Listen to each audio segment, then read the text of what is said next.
Assalamu alaikum viewers, welcome back to my YouTube channel The English River।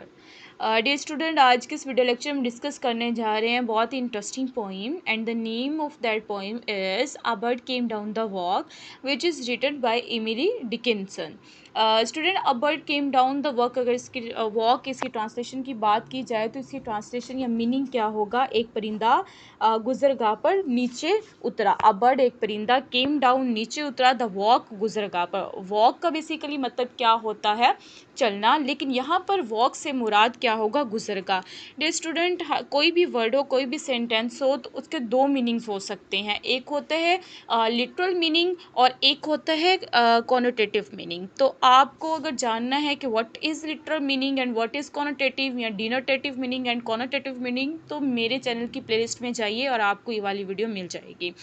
खैर, यहाँ पर walk से मुराद क्या है? गुजरगाह। तो इसका फुल की ट्रांसलेशन क्या हुई? एक परिंदा गुजरगाह पर नीचे उतरा। ओके स्टूडेंट्स, सबसे पहले हम डिस्कस करेंगे introduction to the poet and then discuss करेंगे समरी ऑफ द पोइम। फिर हम सिनोनियम और उसके बाद translation, word by word translation को करेंगे। ओके जी, इंट्रोडक्शन टू द पोइट के पोइट को डिस्कस कर लेते हैं। पोइट का नेम क्या है? Emily Dickinson. और इनकी डेट ऑफ बर्थ क्या है? 1830 से 1885 तक की है। वॉज एन अमेरिकन पोइट, ये अमेरिका की पोइट थी। Known for her unique and conventional style, इनको जाना जाता है किस चीज़ की वजह से जाना जाता है?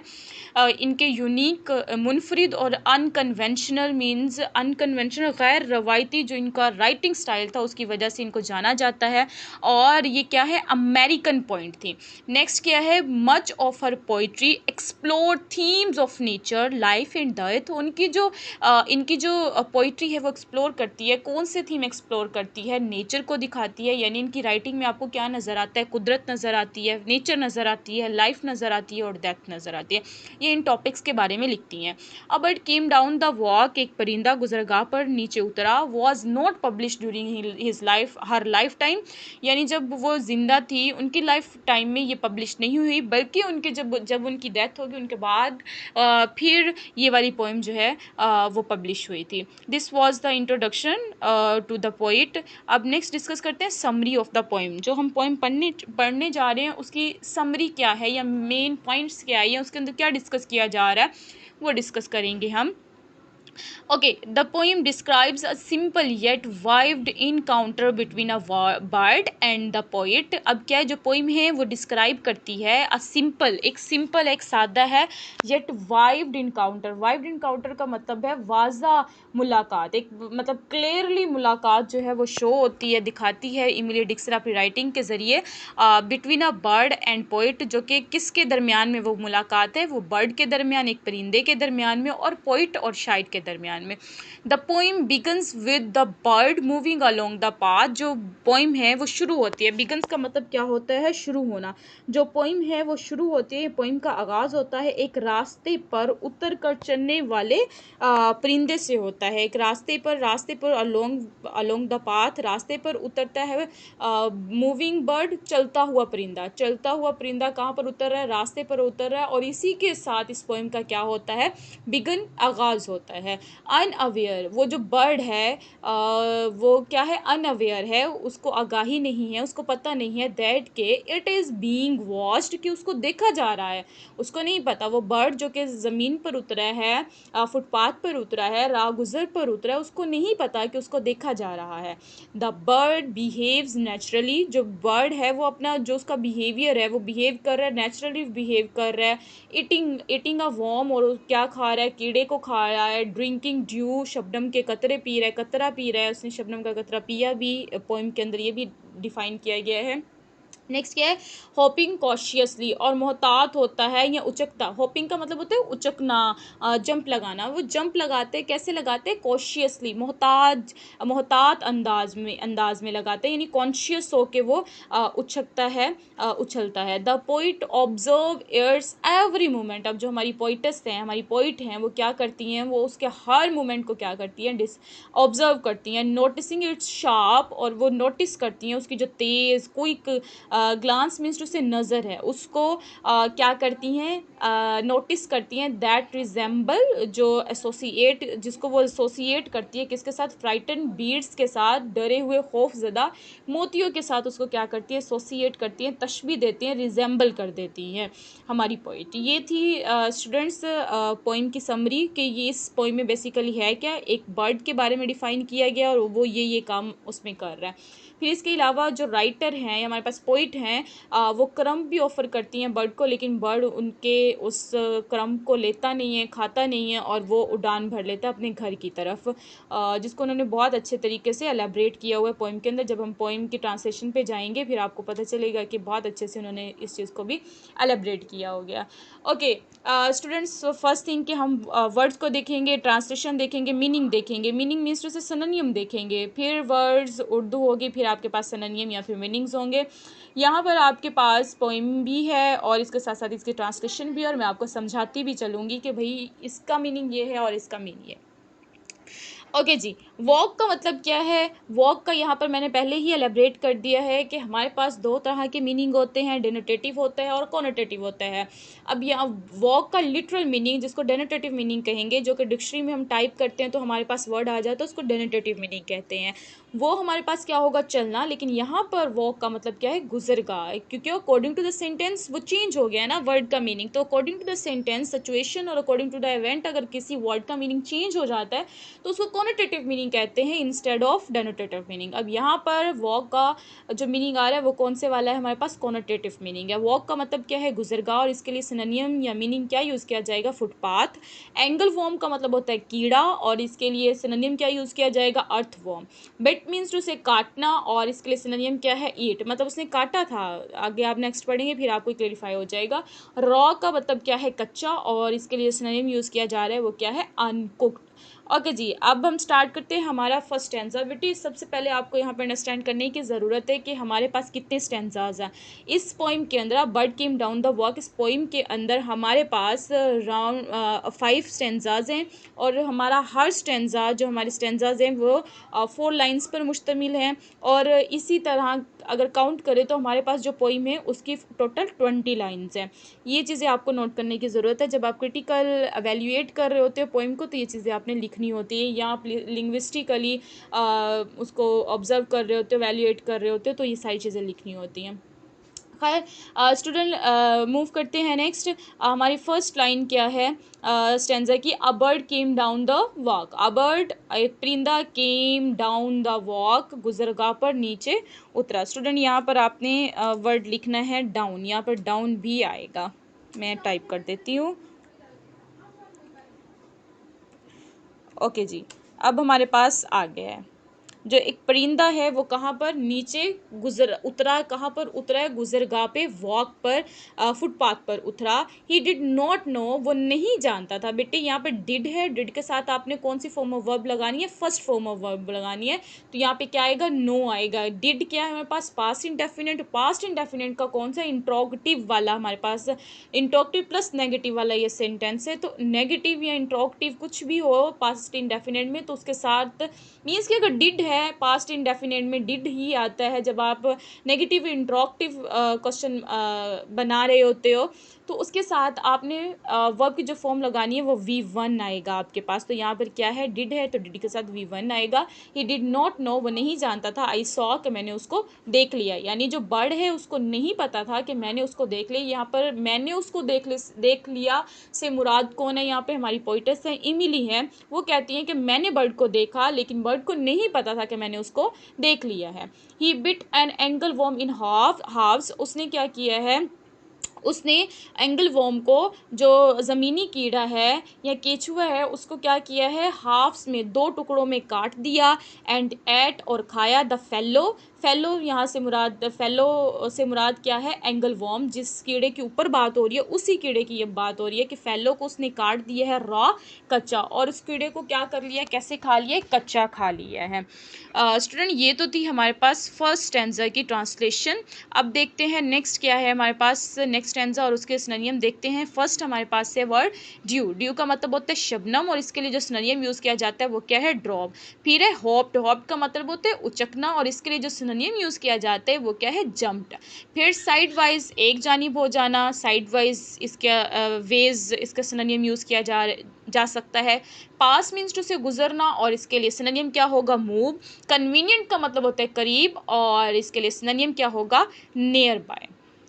ओके जी, हमारा नेक्स्ट स्टेंजा है and then he drank a dew. And then और फिर ही ड्रंक उसने पिया, अ ड्यू एक शबनम, यानी एक शबनम का कतरा उसने पिया। पहले उसने एंगल वॉर्म को खा लिया है, ईटिंग का जो उसका प्रोसीजर है उस वो कंप्लीट हो चुका है और उसके बाद क्या किया उसने, पानी पिया है। From a convenient grass. बेटा कन्वीनियंट का मतलब क्या होता है, मुनासिब, नियर बाय, नज़दीक ही किसी ग्रास से उसने क्या किया है, पानी पिया है। पानी क्या है यहाँ पर, ड्यू एक शबनम का कतरा पिया है। एंड देन और फिर क्या हुआ, होप्ड उचका है, sidewise to the wall, wall की तरफ और फिर दीवार की तरफ उसने क्या करना शुरू कर दिया, उचकना, खुदकना शुरू कर दिया, जंप लगाना शुरू कर दिया। टू लेट अ बेटल पास, ताकि जो बिटल है एक भमरा है वो गुजर सके। अब यहाँ पे मैं स्टॉप करूँगी और स्टॉप करके आपको कुछ चीज़ें यहाँ पे समझाऊँगी।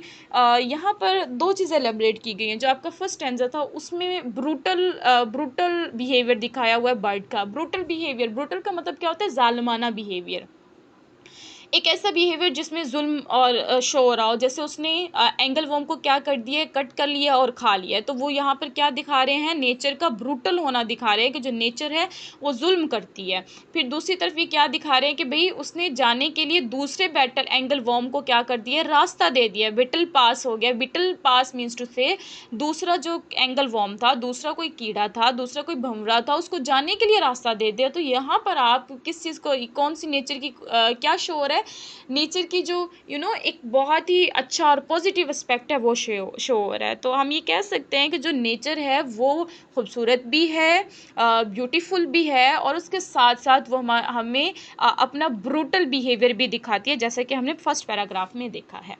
नेक्स्ट क्या है जी, ग्लांस। ग्लांस का मतलब होता है लुक्ड और देखना। रैपिड का मतलब होता है तेज और इसके लिए सिनोनिम या मीनिंग और जो यूज़ किया जा सकता है वो क्या है, क्विक। हरिड मीन्स का मतलब, इसका हरिड का मतलब होता है तेज़ी और इसके लिए सिनोनिम क्या यूज़ किया जाएगा, रश्ड। फ्राइटन डरा हुआ, स्केर्ड वर्ड यूज़ किया जा सकता है इसके सिनोनिम के लिए। स्टर्ड मीन्स उसे जंबिश देना, हरकत देना। मूव्ड इसके लिए सिनोनिम यूज़ किया जाएगा। बीड्स का मतलब क्या होता है, मोती और इसके लिए सिनोनिम जो यूज़ किया जा सकता है वो पर्ल हो सकता है। ओके जी, हमारे पास हमारा जो नेक्स्ट स्टेंजा है वो क्या है उसको देख लेते हैं। ही ग्लैंस्ड विद रैपिड आइज। वो क्या करती है, ग्लैंस्ड। कौन कर, किसकी बात हो रही है, बर्ड की बात हो रही है। ही बर्ड के लिए वर्ड यूज़ किया जा रहा है। ही ग्लैंस्ड उसने देखा, विद रैपिड आइज तेज़ नज़रों के साथ, उसने तेज़ नज़रों के साथ देखा। दैट हरीड ऑल अराउंड जो घूम रही थी चारों तरफ। हरीड का मतलब होता है तेज़ी से, जल्दी से घूमना, यानी वो जो नज़रें थी वो जल्दी से घूमी, ऑल अराउंड चारों तरफ।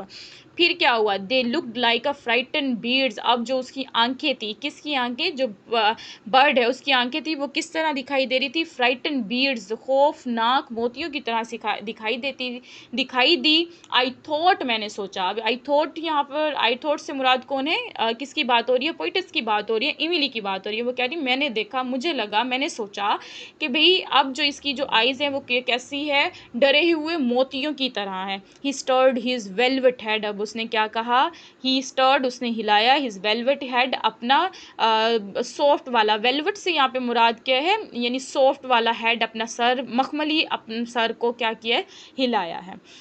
ओके जी, नेक्स्ट हमारे पास है डेंजर। डेंजर का मतलब क्या होता है, ख़तरा और इसके लिए सिनोनिम रिस्क यूज़ किया जा सकता है। कॉशियस मीन्स मोहतात, केयरफुल मीनिंग, और या फिर सिनोनिम क्रम, टुकड़ा, मोर्सल कह सकते हैं इसे। यहाँ पर क्रम से मुराद मोर्सल है, या टुकड़ा या पीस ऑफ ब्रेड कह सकते हैं। अनरोल्ड का मतलब होता है खोलना। राउड तैरना और ओपन हो सकता है। नेविगेटेड इसका सिनोनिम, राउड का नेविगेटेड सिनोनिम हो सकता है। ओके जी, नेक्स्ट पैराग्राफ, नेक्स्ट टेंस है हमारे पास, लाइक वन इन डेंजर, वो मोहतात ऐसे था जैसे कोई क्या है खतरे, जैसे कोई लाइक वन इन डेंजर, जैसे कोई खतरे में हो, कॉशियस वो मोहतात था, यानी वो इस तरह से मोहतात था, यानी खाने पीने के बाद इस तरह से वो हो गया था जैसे कि वो क्या हो, खतरे में हो, यानी उसको लग रहा है कि भाई वो खतरे में है। I offered him a krump, अब यहाँ पे माई पोटस कह रही हैं आई ऑफर्ड, मैंने ऑफर की, हिम उसे, आ क्रम्प एक टुकड़ा, यानी पीस ऑफ ब्रेड हो सकता है, पीस ऑफ मोर्सल हो सकता है, तो वो मैंने उसको क्या किया, ऑफर किया। And he unrolled his feathers, फिर उसने क्या किए, अनरोल्ड का मतलब होता है खोल देना, उसने खोल दिए हिज फेदर्स, अपने परों को, यानी अपने परों को खोला या परों को फैलाया। And round him softer home, और अपने घर की तरफ उसने क्या किया, परवाज़ भरी, और अपने घर की तरफ रवाना हुआ या अपने घर की तरफ परवाज़ भरना शुरू की। नेक्स्ट क्या है आपके पास, बहुत ही इंटरेस्टिंग वर्ड है, ओर्स। ओर्स का मतलब क्या होता है, चप्पू, ये जो दरिया में चला रहे हैं पानी को इधर उधर करने के लिए, उसके लिए जो वर्ड यूज़ होता है वो क्या है, चप्पू। ओर्स इसकी इंग्लिश है, और इसके लिए सिनोनिम क्या हो सकता है, पैडल। सीम का मतलब होता है लकीर, और बॉर्डर इसके लिए वर्ड यूज़ किया जा सकता है as a synonym. Leap means के लीप का मतलब होता है छलांग लगाना।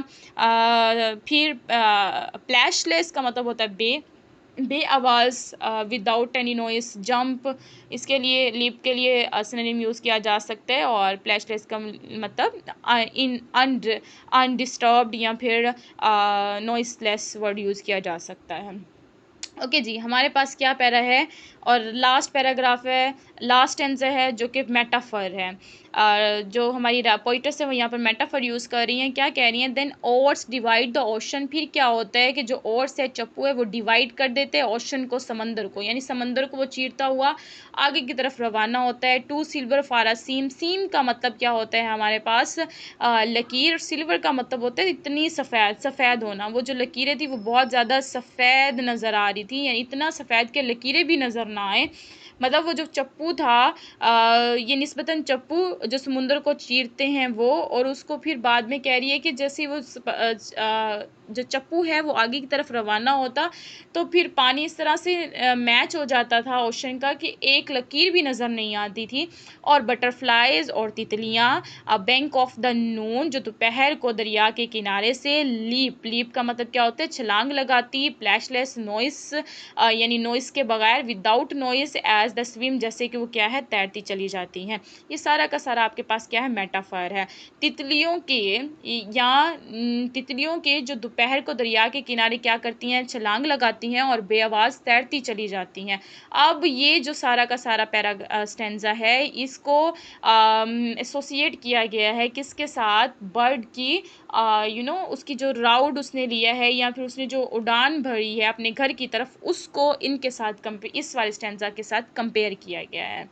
होप सो कि डियर स्टूडेंट आपको ये अच्छे से अंडरस्टैंड हो गई होगी पोइम। अगर आप के पास इस पॉइंट से रेलिवेंट कोई भी क्वेश्चन है या फिर कोई भी कहीं पे भी कोई क्यूरी है, आप कोई भी मैसेज टाइप करें और शेयर करें। अगर मेरे तक आ गया तो मैं आपको इंशाल्लाह ज़रूर रिस्पॉन्स करूँगी। और thank you so much dear student for watching me.